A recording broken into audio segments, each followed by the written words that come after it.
allez bien. Je vous retrouve en petite robe. Enfin, on arrive à la fin de l'été. Je me suis transformée en votre meilleure glacière avec cette tenue.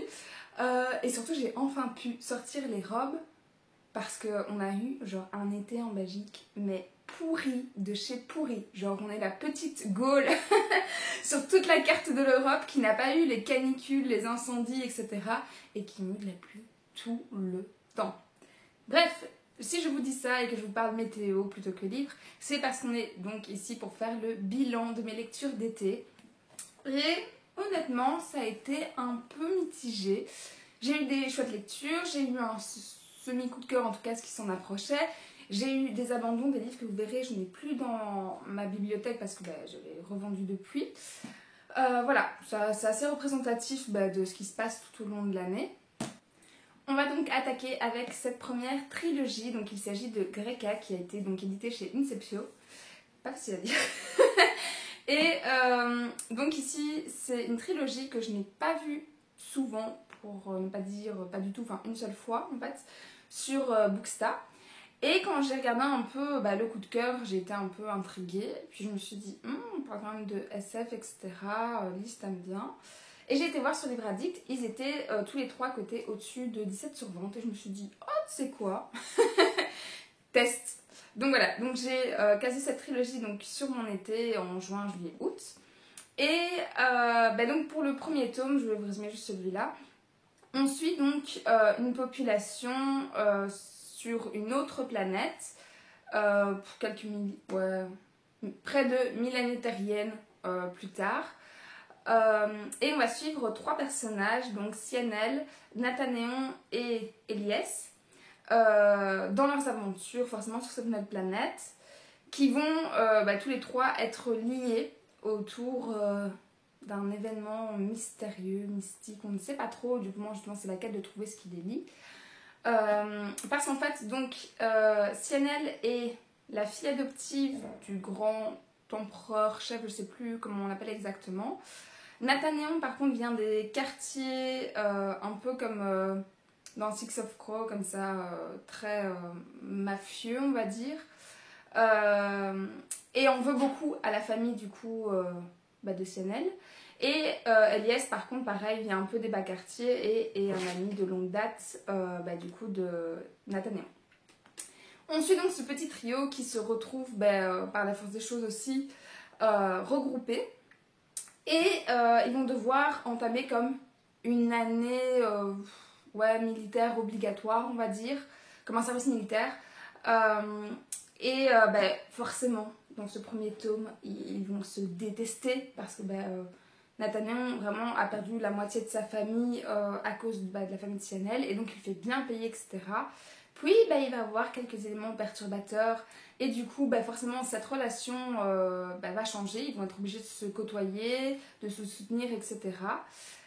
Et tout ce que je peux vous dire du coup sur cet élément, c'est que donc c'est un peu quelque chose de fantastique, d'inexpliqué en tout cas, qui se passe et qui est lié au Grécon, donc c'est pour ça qu'on appelle ça la planète Greka, qui est un genre de minerai qui fait un peu tourner la planète. J'ai beaucoup aimé ce premier tome, il n'était pas du tout dans l'univers que j'avais imaginé en imaginant une ville dans ce style-ci, parce qu'en fait ils partent en mission dans un truc qui est un peu comme une forêt amazonienne comme ça, et du coup en fait c'est pas du tout les décors qui sont représentés ici. Mais j'ai vraiment beaucoup aimé les personnages dans ce premier tome. J'ai du coup été étonnée de toutes les péripéties en fait par lesquelles ils passent, parce que dans ce tome ça n'arrête absolument jamais. Et en même temps c'est pas comme si on disait tout leur tombe dessus sans raison, ils en font trop, etc. Non, franchement ça paraît crédible dans leur situation. Et j'ai beaucoup aimé du coup suivre cette histoire, la découvrir alors que je n'avais pas eu d'écho, etc. Je vais pas m'empresser pour prendre le tome 2 et 3, mais dans le tome 2, les événements s'accentuent et s'aggravent toujours au fur et à mesure des pages. Le rythme est toujours aussi effréné et donc pareil, je l'ai toujours aimé. On parle beaucoup plus aussi de nouveaux personnages qui étaient jusque-là secondaires et que j'ai apprécié également. Par contre, le tome 3 que j'ai lu ici il n'y a pas très longtemps, bah là par contre c'était ouais, ça a été une déception en fait, parce que bah, la relation, dont je vous ai dit, entre Cianel et Nathaniel évolue. Elle évolue bien. Dans le premier tome, bah justement, ils sont fort conflictuels. Dans le deuxième, c'est une bonne équipe.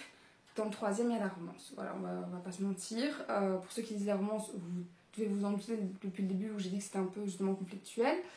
Mais le problème, c'est que cette romance, quand il y en a un peu dans une saga, ça me dérange pas. Mais elle a pris le pas. Elle a pris vraiment le pas sur cette intrigue que bah, on suit depuis le tome 1. On veut les réponses aux questions du pourquoi le mystère, comment ça marche, etc. Et on finit par avoir forcément la réponse, mais vraiment en arrière-plan en fait, et ça arrive très vite sur la fin. Et du coup, j'étais un peu déçue par cet aspect. C'est pas des mauvais livres, c'est pas une mauvaise saga, je peux toujours vous la conseiller, mais il y en avait trop pour moi, bah, qui du coup ne suis pas très friande de romance. Mais voilà, dans l'ensemble, c'était une chouette lecture. Je vais pas dire que ça révolutionne le genre non plus, mais voilà, je vous les conseille tout de même, voilà, même si ça casse pas trois patins à un canard comme on dit. Ensuite, j'ai lu Amstramgram. Et du coup, ici il s'agit d'un thriller. Et là, vous vous dites, mais Lise, t'as dit que les thrillers, tu lisais par saison, c'est en automne. Vous le dites pas, mais vous faites genre. Et en fait, dans ce résumé que je montre ici, j'ai lu que du coup, l'intrigue tournait autour d'une piscine. D'ailleurs, qu'on voit en fond sur la couverture. Et du coup, cette piscine, en fait, a la particularité que deux personnes se réveillent au fond de celle-ci. Elle est vide, hein, comme on peut le voir.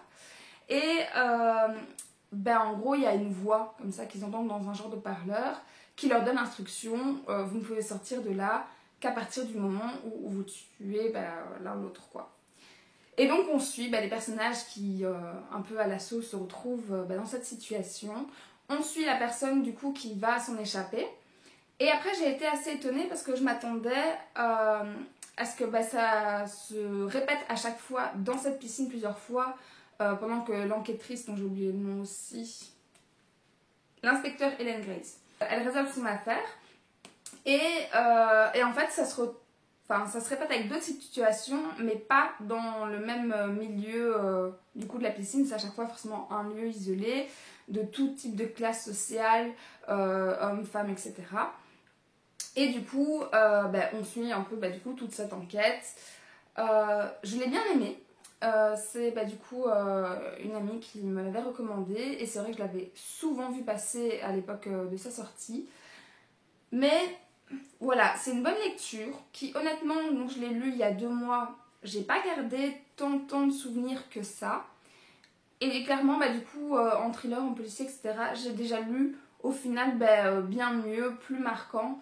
Et donc, mon avis n'est pas aussi effervescent, je sais pas. En tout cas, unanime que le reste des avis que j'ai pu lire avant. Même si, voilà, les pages clairement défilent, se dévorent, j'avais envie d'y retourner, etc. Mais une fois que c'était fini, voilà, c'est pas un souvenir impérissable. Donc voilà, bonne lecture. Le côté piscine qui m'a fait le mettre du coup en été n'a pas été très présent, malheureusement. Mais bon, voilà, une fois que j'étais lancée, ça a été quand même. Et voilà, j'ai pas grand chose à rajouter dessus, donc on va passer au livre suivant. Ensuite, je vous présente cette petite duologie, donc il s'agit de fables. Et déjà, il faut qu'on s'arrête quand même sur la couverture parce que voilà, je les trouve absolument canon. genre vraiment, je suis amoureuse de cette couverture, je les trouve parmi les plus belles de toute ma bibliothèque, donc je suis contente d'avoir ces petits formats.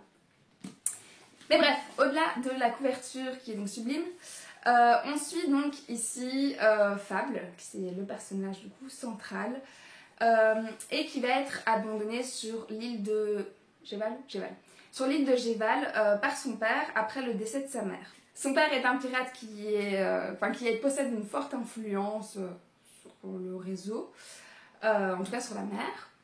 Et donc il finit par l'abandonner et elle doit survivre.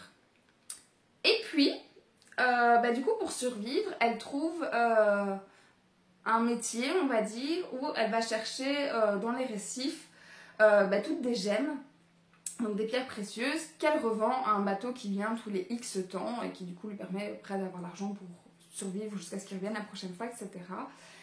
Et pareil, par un événement, du coup, elle se retrouve obligée de monter à bord de ce navire et elle part à la quête, en fait, de son père, qui donc l'a abandonnée. Et c'était un peu son objectif. Une fois que j'ai économisé autant d'argent, je peux me payer une traversée et je retourne vers lui pour un peu régler mes comptes, quoi. En gros, c'est l'idée. Et donc, on suit cette aventure que j'ai lue en lecture commune. Du coup en juillet et le tome 2 ça marchera mieux, voilà. Parce qu'ils sont quand même le tome 2 en août et le tome 1 a du coup frôlé le coup de cœur, que ce soit pour moi ou que ce soit du coup pour les autres lectrices de lecture commune. Et ce qu'on a vraiment aimé, c'est que Fable a du coup un caractère mais vraiment hyper indépendant. C'est une femme forte, badass, débrouillarde. Enfin vraiment c'est l'archétype de la fille vraiment indépendante, quoi. Et elle était très inspirante, même si la psychologie du personnage n'est pas la plus développée que j'ai pu lire dans d'autres sagas. Voilà, l'écriture restait assez simple en fait, même si ça se lit tout seul. Mais vraiment c'était un personnage inspirant pour nous lectrices, quoi. Et que dire après, oui, sur ce tome 1, on rencontre aussi forcément l'équipage du Marigold, donc ça c'est le nom du bateau. Et pareil, on a adoré les personnages qui se trouvaient dessus, même si on ne parlait pas forcément beaucoup d'eux. Ils étaient quand même assez marquants, surtout... Et j'ai oublié son nom. Mince. En gros, le nom du capitaine, ça me reviendra peut-être après, mais j'ai un doute. Ouais, non, j'ai un doute. Enfin bref, donc du capitaine et de Wicca, sa petite sœur. Et là, pareil, je suis plus sûre que c'est Wicca. Ah. Bref, du capitaine et de sa sœur, on n'a rien vu. Je vais faire comme Mifflin and Book, je vais oublier tous les noms des persos quand je vais vous en reparler. Ah mon dieu, tant pis. Bref, vous me le pardonnez. Et donc voilà, on a aimé suivre l'équipage du bateau, leurs péripéties, voilà, la vie, l'entraide, la solidarité, enfin bref, toutes ces valeurs qui du coup sont toujours véhiculées dans les livres de piraterie en gros. Et c'était très chouette, et pareil, il lui arrive tellement de péripéties, ça n'arrête pas une seconde, elle s'en ramasse plein la gueule. Donc voilà, on compatit beaucoup avec elle. Et pour elle. Et voilà, après on avait vraiment hyper hâte de poursuivre notre lecture le mois suivant avec le tome 2 qui est toujours super joli. Mais toutes les 3, mais du coup non, là toutes les 4, on a été déçus par du coup ce deuxième tome qui, oui, aussi c'est une duologie, donc deuxième et dernier tome.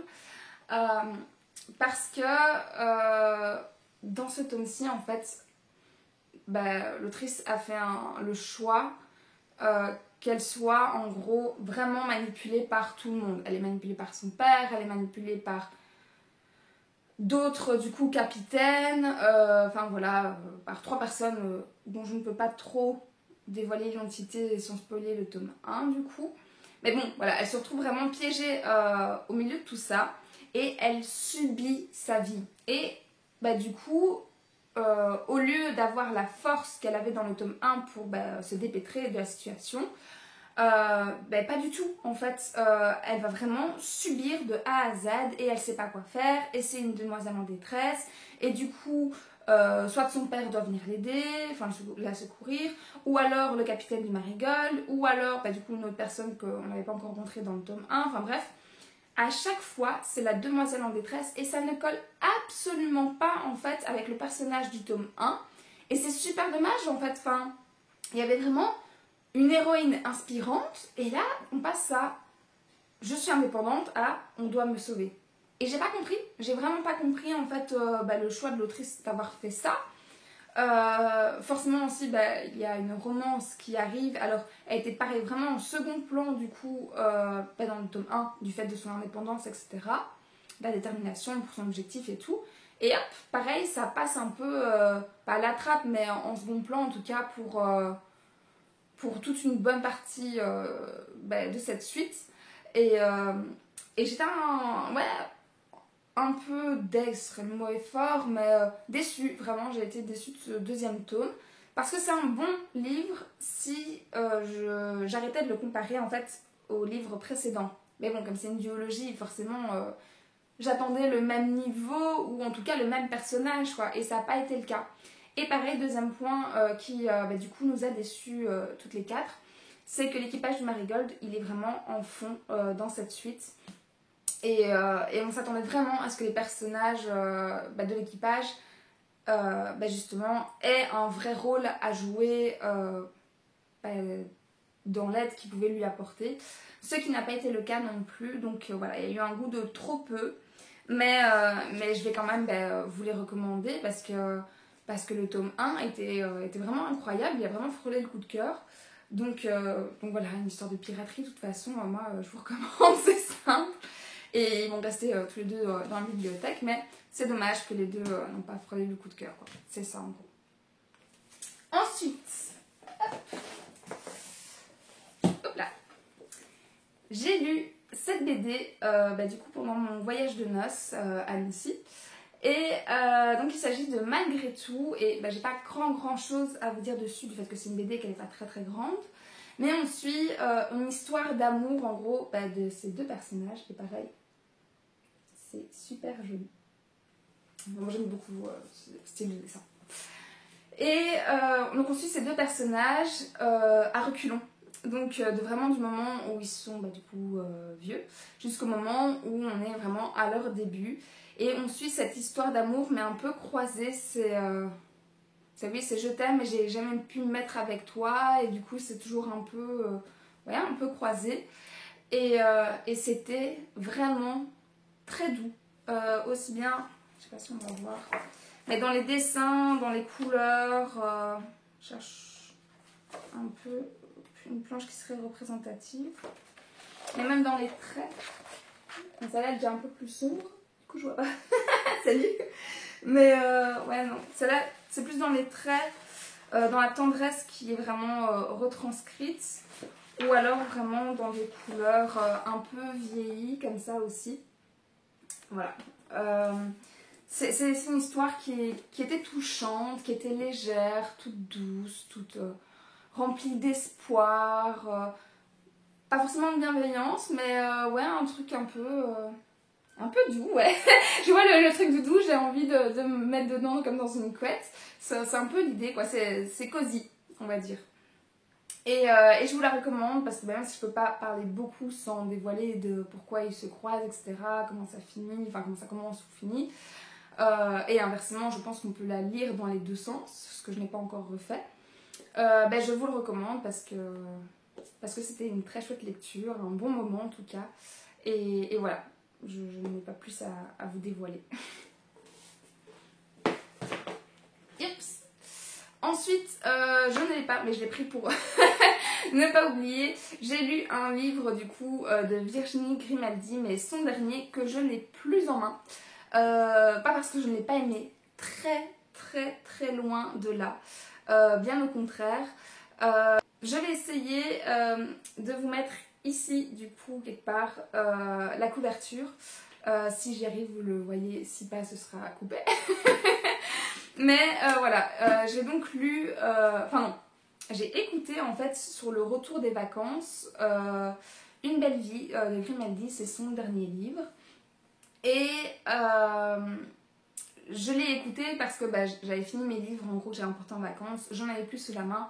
On avait un peu, j'allais dire 12 heures, mais même plus, je crois 14 heures de trajet. Et donc j'ai téléchargé sur Nextory, pour pas citer, du coup le dernier livre de Grimaldi.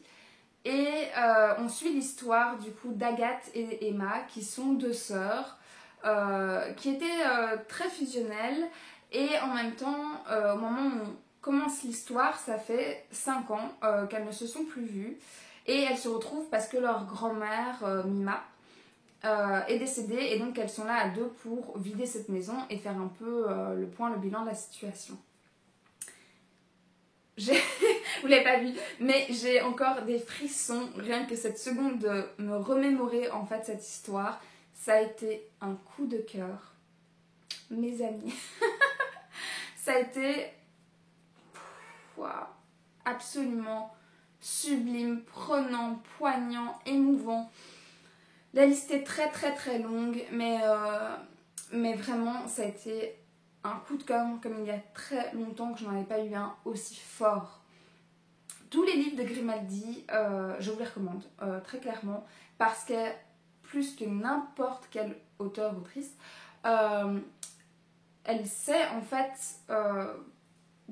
faire transmettre, transparaître les émotions des personnages et vraiment qu'on ressente chaque émotion avec eux. Quand ils sont tristes, on est triste. Quand ils sont heureux, soulagés, etc. Même chose.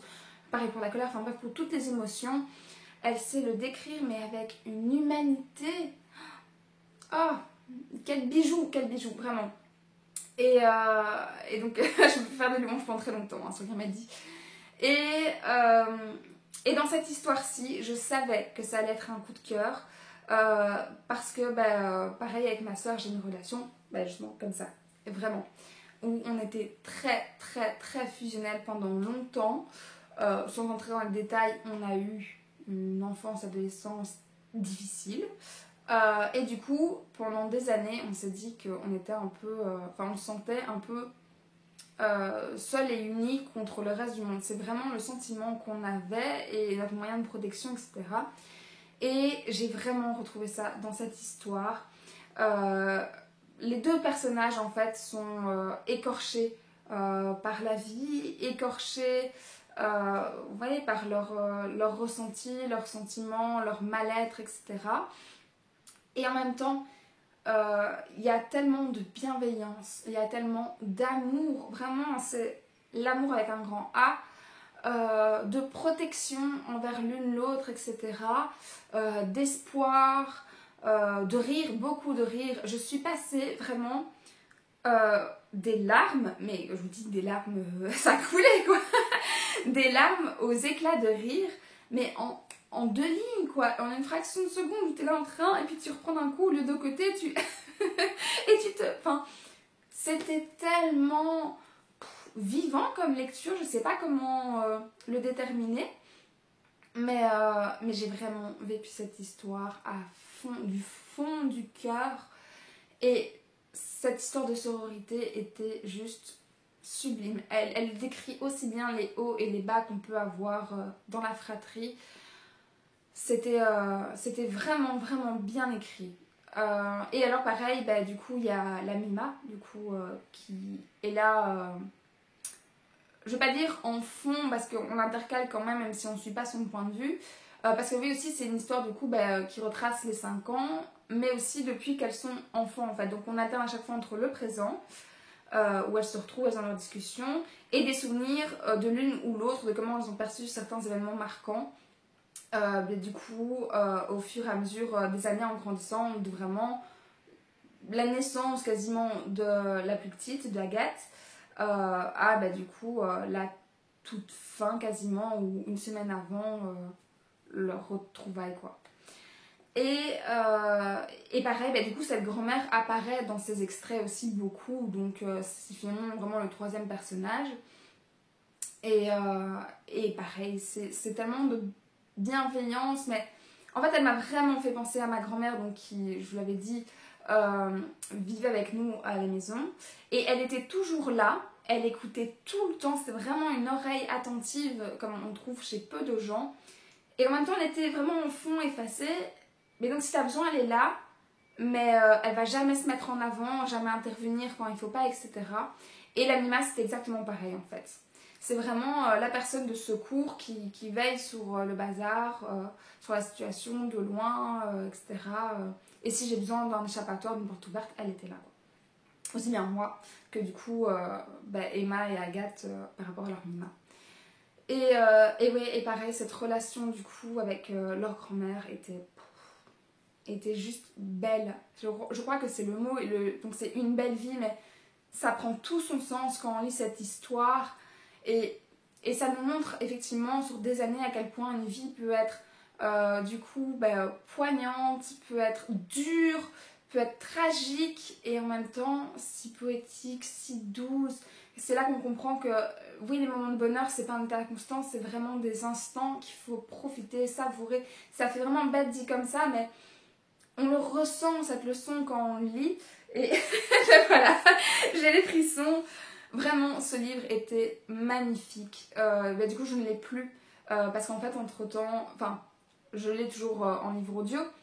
Mais moi, je les achète toujours du coup quand ils sont en format poche et donc ils sortiraient en poche l'année prochaine.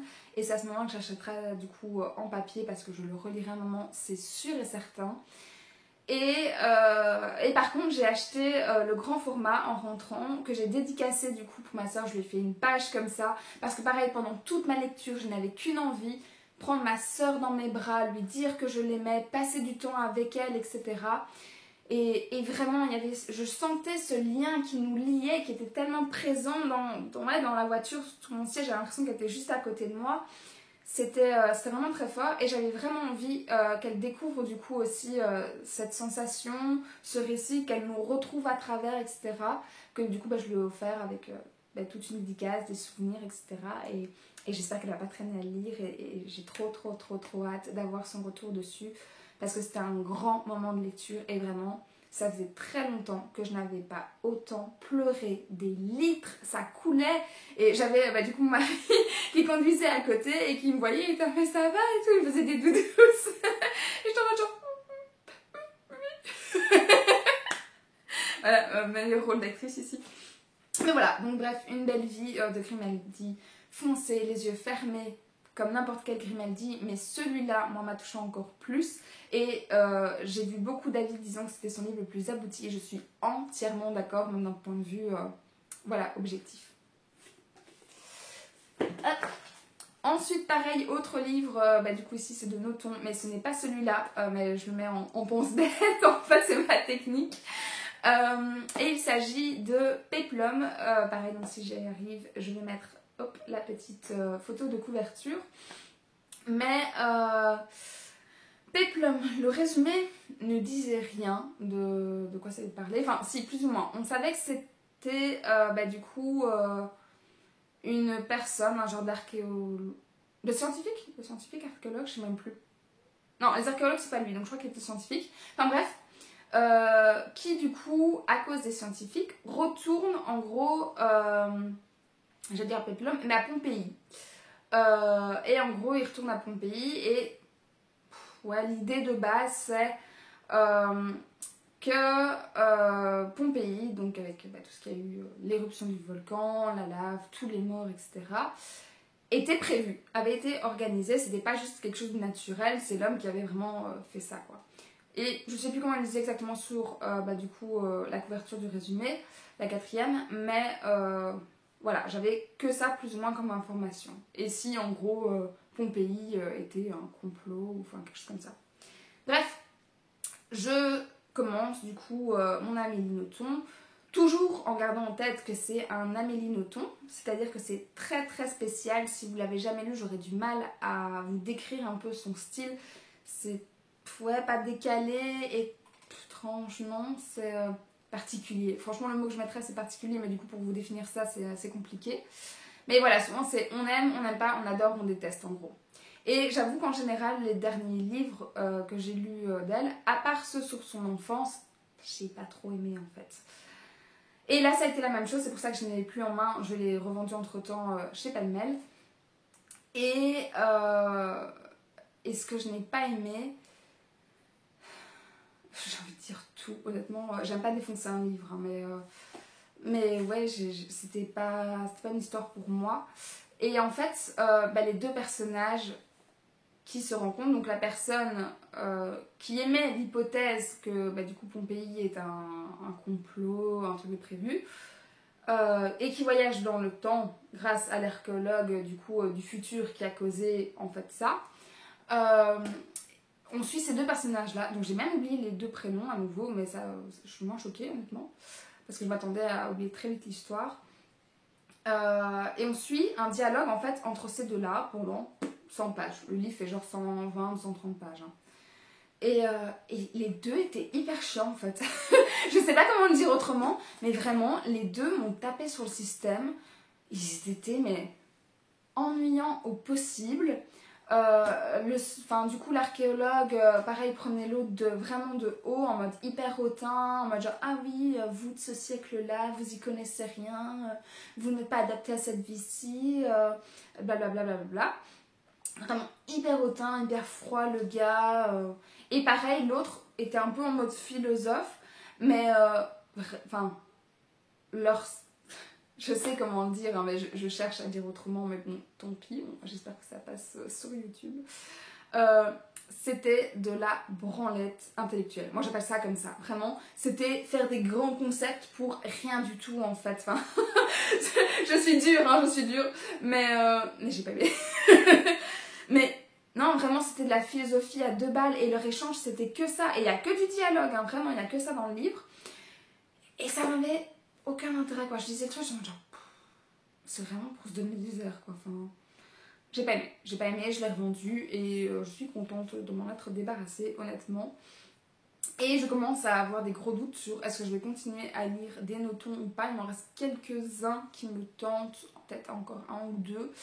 Mais voilà, c'était pas pour moi. J'ai vraiment pas adhéré en fait à leur concept, à leur réflexion.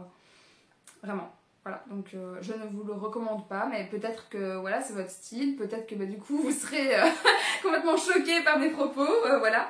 Mais non, moi je suis catégorique, ce livre n'était pas pour moi. Donc on va passer au suivant. Un autre livre qui malheureusement n'était pas pour moi, et là par contre, j'ai peur, vous le voyez ce switch du visage à ma tête, j'ai peur parce que sur Bookstar, tout le monde m'a dit de le lire. Et en fait, ce qu'il y a eu, c'est que j'ai regardé, pas les chroniques de Bridgerton, mais sur la reine Charlotte qui est liée. Et pareil, d'habitude c'est pas mon style, hein. On va le dire clairement. Je vous ai dit, je suis pas romance, à part les romances de Noël. Mais parfois, j'aime bien les romances historiques. Genre, j'adore Outlander. Du coup, les Bridgerton, je les ai bouffés. C'est genre le petit plaisir coupable. et donc là, quand il est sorti, je l'ai bouffé. Et j'étais à fond dans l'idée de allez, Lise, tu continues sur ta lancée. C'est le moment de sortir ce classique, qui est donc Orgueil et préjugés. J'ai donc voulu lire une romance plus ou moins historique et ce qui se rapprochait le plus dans la bibliothèque, c'était celui-ci. Parce que donc c'est un classique, des classiques.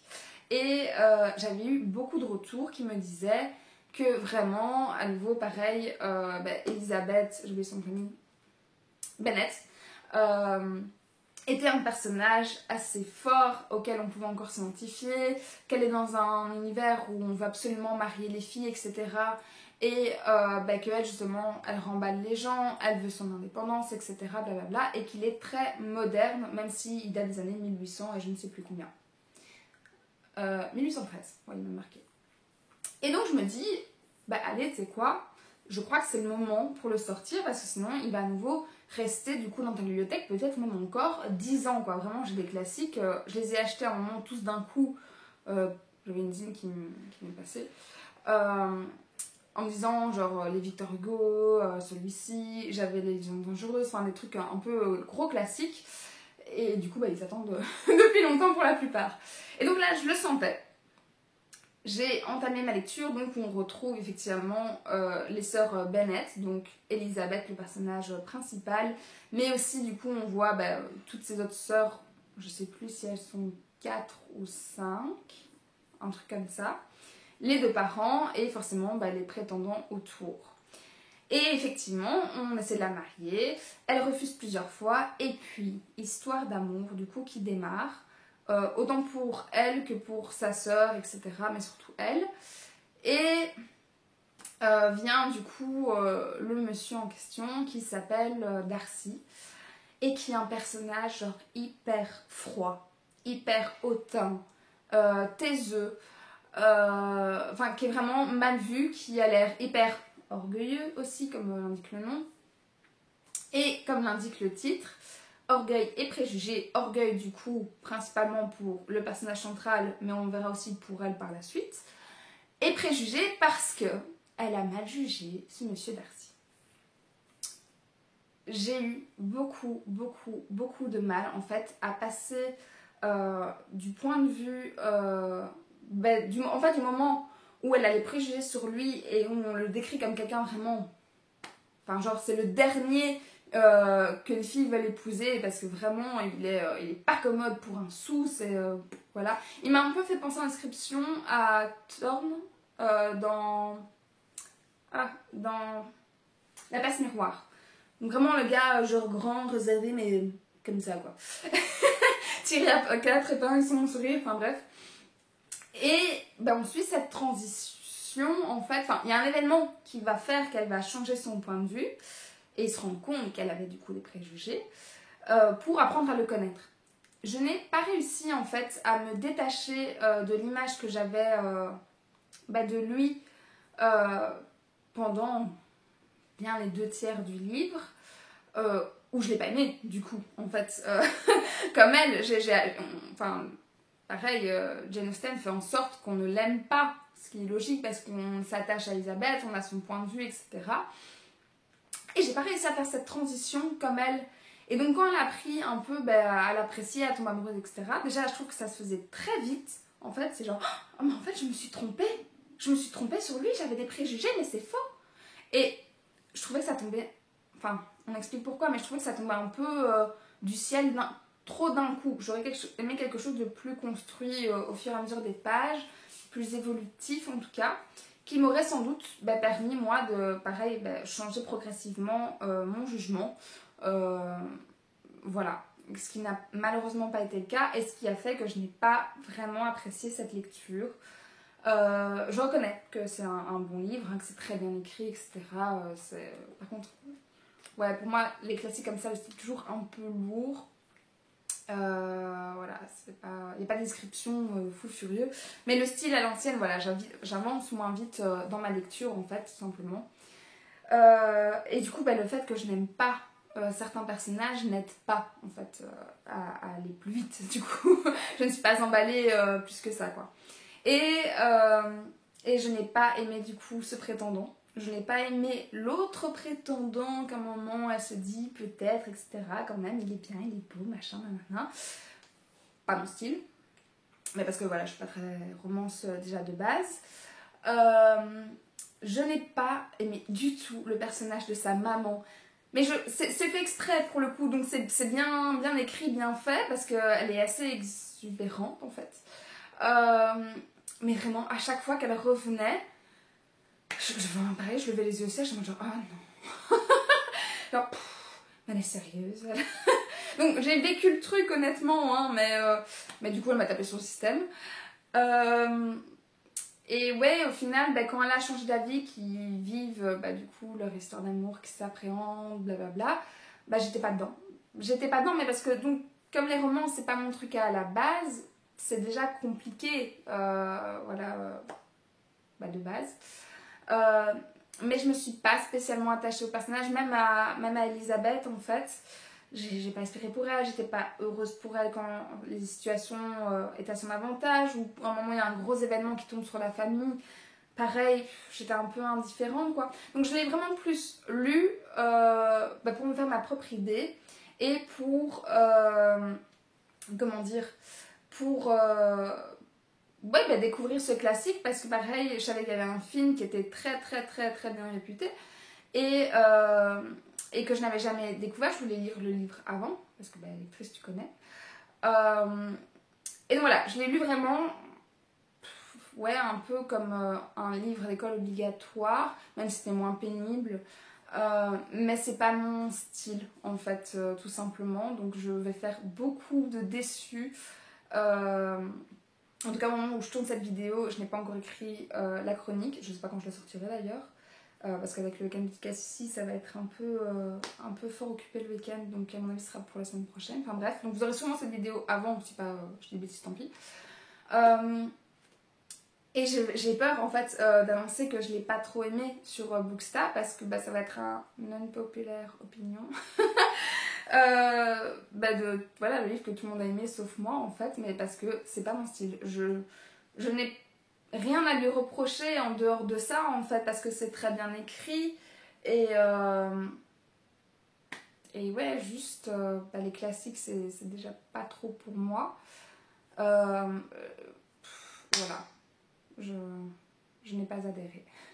Mais du coup après je voulais en fait aimer, je voulais changer cette perception et je me suis dit ça passera peut-être mieux par le film, cette transition, parce qu'il coupe tous les passages, voilà, c'est un bouquin, il fait 400 pages passées mais écrit vraiment en tout petit.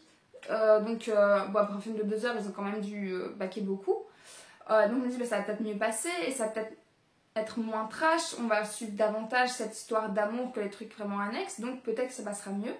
Ça a été un petit peu mieux, je l'ai regardé du coup cette semaine, mais ouais, j'ai préféré le personnage de Darcy dans le film grâce au jeu de l'acteur, et où il essaie de plus transparaître lui ses émotions sous-jacentes. Après ouais, dans l'ensemble l'histoire c'était pas... Ça l'a pas fait pour moi, voilà, c'est tout, c'est comme ça, c'était pas un livre pour moi, et voilà, je vais passer au suivant et à nouveau me ramasser des tomates si vous voulez dans les commentaires. Du coup, si vous avez adoré et que vraiment vous comprenez pas, mettez des tomates, voilà, j'accepte. Et puis hop, du coup dernier livre un peu de ces vacances, enfin je compte ici le bilan pour juillet-août. J'ai pas mis, je pense, de livre de juin, à part du coup le tome 1 de Greka que j'avais commencé vu que j'ai lu la suite en juillet-août. Mais du coup, le dernier livre que j'ai lu pour l'instant, il s'agit du Trône des Sept Îles, où on suit du coup la princesse Amora. Alors j'ai complètement bugué sur son nom, qu'on se le dise. Parce que Amora pour moi c'est la marque de la moutarde. Hop, très classe. Chacun ses rêves. Mais voilà, on suit la princesse Amora qui vit dans le royaume de Visidia. Et elle est donc comme princesse amenée à succéder son père. Et pour lui succéder en fait, elle doit passer une épreuve de magie. Parce que sa famille a... non, c'est pas la seule. Mais c'est la seule à avoir ce genre de pouvoir, du coup, dans l'univers. Elle contrôle les âmes. Et elle a aussi le pouvoir, normalement, de pouvoir contrôler plus ou moins 2 sortes de pouvoirs qui existent dans le royaume. Et pour que vous compreniez un peu le fonctionnement du royaume général, c'est du coup réparti en îles. Il y en a 7. Je ne vous apprends rien jusque-là. Et sur chaque île, en fait, la population a un pouvoir différent. Et il y a un monstre qui, autrefois, avait vraiment terrassé. Et la famille, du coup, royale a tué ce monstre. Mais en échange de ça, il vit toujours en eux. Et à l'intérieur de leur corps, ils combattent ce monstre grâce à leur pouvoir magique. Mais voilà, ils doivent faire des sacrifices pour nourrir ce monstre, etc. Et s'ils ne réussissent pas l'épreuve au moment du passage des royaumes, le monstre risque d'être lâché. Forcément, vous en doutez, péripéties, attention, je vous spoil du coup le premier événement. Elle rate. Elle rate et du coup, elle doit s'enfuir et essayer un peu après de sauver le royaume, de récupérer sa place, etc., etc. Et pour ça, elle va se rendre dans les différentes îles où elle va rencontrer aussi les gens qui ont d'autres pouvoirs que le sien. Certains vont contrôler l'air, enfin bref, je ne vais pas vous citer les 7, mais donc ils sont différents du sien. Et du coup, on suit donc toute cette quête sans que je vous dévoile la fin, forcément. C'est à nouveau une duologie, mais je pense que je vais m'arrêter là. C'était chouette, mais ça m'a pas embarqué plus que ça. En fait, j'en attendais un livre si pas de piraterie, vraiment sur les océans, etc. Et en fait, il y avait beaucoup plus de magie que ce que j'aurais cru. Et résultat, c'était une chouette lecture, mais c'est pas ce que j'attendais. Moi, ce que je vous dis, en été, je veux des livres de piraterie, de mer, vraiment d'aventure comme ça. Et là, au final, ça n'a pas été le cas. Je veux dire, le fait que ce soit les îles, qu'il y ait ces passages entre, etc., n'a pas joué vraiment un rôle dans l'histoire. On aurait fait une terre avec différents royaumes, différents villages, ça aurait été le même en fait. Et donc, ça n'a pas satisfait cette soif du coup d'aventure maritime. Mais c'était un chouette livre. Donc, je pense, pour l'instant, en tout cas, il va rester sur ma bibliothèque, mais je ne vais pas forcément poursuivre et terminer la duologie. Surtout que, en fait, le gros de l'événement du coup initial, il y a une fin à ce tome-ci. Et visiblement, ma meilleure amie me disait qu'à la base, ça devait être un one-shot et qu'après seulement, elle a rajouté le tome 2. Et du coup, je crois que c'est pour ça qu'il y a bien les 3/4 des questions qui se clôturent en fait à la fin de ce livre. Donc, moi, je le compte comme un one-shot. Ça va, Kira? Moi, ça va, bébé? Ouais? Bon, oui. Oh, mon petit chat. Bon, du coup, vous avez aperçu, j'ai 2 chats pour ceux qui ne le savent pas. Donc, Kira, le petit chat noir que vous avez vu tomber. Attends, ici. Montrer ma belle. Coucou, Kiki. Oh, oui, t'as pas envie d'être devant la caméra, mais elle est là. Et qui, pareil, vous ne le voyez pas avec le cadre, mais elle a l'habitude d'escalader en fait, et elle reste couchée là au-dessus. Et je sais pas ce qu'elle a foutu, si elle s'est retournée ou quoi, mais bref, elle est tombée. Fin de parenthèse. Et du coup, je ne sais plus. Oui, ma meilleure amie me disait donc que c'était un one shot. Et du coup, pour moi, l'histoire est clôturée à la fin. Je vois vers quoi on se dirige pour le tome 2, mais pareil, ça m'intéresse pas beaucoup plus que ça. Donc pour moi, voilà, le job est fait. Et donc c'était une bonne lecture. Pas forcément la meilleure dans le genre, mais chouette aventure, quoi. Les pages défilent, il n'y a pas de soucis. Ouais, j'ai passé un bon moment de lecture. J'ai pas grand chose à vous dire dessus, même par rapport au personnage ou quoi. J'ai bien aimé les pouvoirs, la construction du royaume et tout. Mais moi, je pense que c'est pas un livre qui a marqué plus que ça. Et j'ai pas été transcendée par cette lecture comme j'ai pu l'être par d'autres que je vous ai présentées. Donc voilà, à mon avis, pareil. Je n'ai toujours pas le chrono, mais je pense qu'on arrive plus ou moins toujours aux alentours de 45 minutes. Donc je vais clôturer ici. Au moment où vous voyez cette vidéo, je serai donc en train de fêter la Ducasse date. Donc c'est possible que je ne réponde pas aux commentaires directement. Je le ferai entre deux quand j'ai le temps, quand je suis un peu posée ou crevée ou en train de survivre aux festivités. Ou du lundi, on verra. Mais voilà, donc j'espère que cette vidéo forcément vous a plu. Là par contre on est déjà donc un peu plus dans le vif du sujet comme je vous le disais, parce que du coup on parle de lecture et plus de moi. Et voilà, je pense que je vais clôturer ici. Qu'est-ce que je peux dire d'autre? Forcément, c'est instant pub. Si ça vous a plu, de vous abonner, de commenter, etc.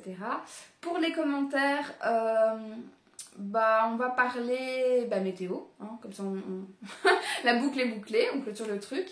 Et donc mettez des petits soleils, comme ça on va espérer que ça amène le soleil pendant la Ducasse, parce que pareil, ils annoncent comme tout le reste de l'été ici en Belgique un temps dégueulasse. Donc au moment où je suis en ville et plus devant cette caméra, je croise les doigts pour que vos petits soleils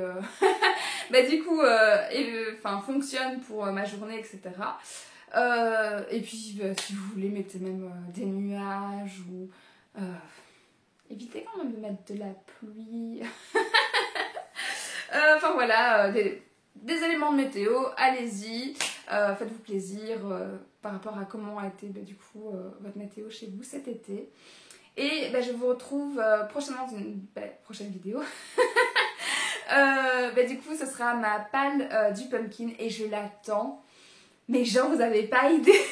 Parce que les livres qui sont dans ma palle, que je me réserve du coup pour le pumpkin ici cette année, mais j'ai tellement envie de les lire que j'ai trop hâte de savoir dans quelle catégorie je peux les mettre, etc. Enfin, je suis toujours surexcitée pour du coup le pumpkin, mais cette année, pouah, il va avoir du sacré niveau, moi je vous le dis, j'ai trop hâte de découvrir tout ça. Et jusque là, forcément, je vous fais plein de bisous. Passez un bon week-end.